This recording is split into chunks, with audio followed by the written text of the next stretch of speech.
Hey guys, welcome to another episode here at Path Coffee Roasters. Today I want to take an opportunity to go ahead and talk to you about how we source coffee.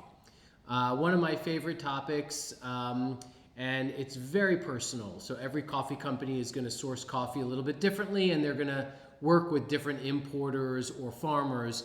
But at the end of the day, the goal is for us at least to get a really delicious coffee that is naturally sweet, has some really unique but very approachable flavors, and something that a lot of people can enjoy.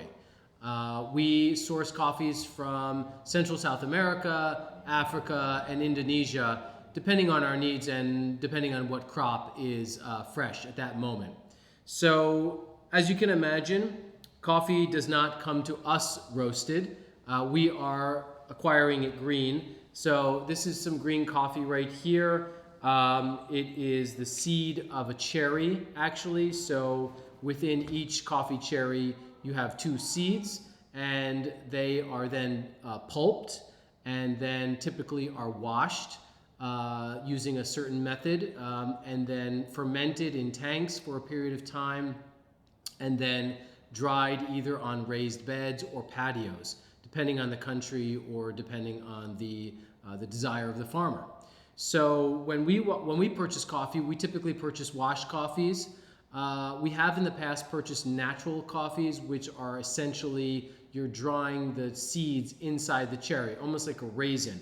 And that gives a really heavy fruitiness to the coffee, but there can be inherent issues with that. And so we try to stay away from naturally processed coffees. We really like the clean, crisp, sort of transparent flavors that you get with washed coffees. So most of the coffees that we buy are washed coffees. When we can, we do work directly with certain farmers. Right now we're getting a wonderful Guatemalan that's going to be coming in here in the next month or so. And then we also currently we have a really great Guatemalan. So a lot of the people that we work with, they are farmers, and then they also export and import from other farmers in their area. So we like to work closely with those guys because we feel like they have the best hold on quality, consistency, and we just like the personal relationship. I think that's really important to note, that coffee is a very personal, interpersonal relationship kind of business. And so we like to develop those relationships so that we can make sure that we're getting really good coffee when we need it. From Africa, we work with a company called Red Fox. They do a lot of our coffees from Ethiopia. For the Guatemalan coffees, we work with a company called Onyx, as well as a company called Truth Trading. And so we really like to work with those guys because we have really good relationships with them, and we really trust the samples that they send us. Very important to note that when we do get coffee, we sample it first. So we don't just buy it sight unseen. We go ahead and we get 100-gram samples from these guys, sometimes pre-shipped samples, so samples coming from the farms before the coffee is literally shipped over on the boat to decide what we want.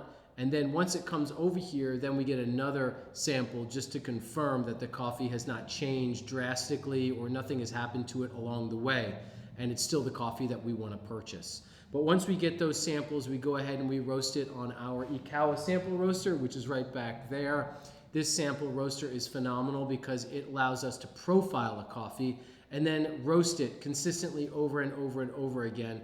And it uses an app, and we're actually in this video, or maybe a second video, we're going to go through that entire process of roasting samples and then actually going ahead and cupping through the samples, so you can see how we go through that process.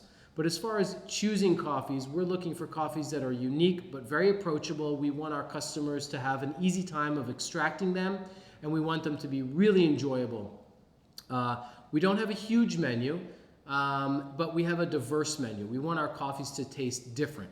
We don't want you to have 5 of the same kind of coffees. And though coffees obviously always do taste different because they are agricultural products, we want to make sure that there's enough of a separation between them. But that's it for now, guys.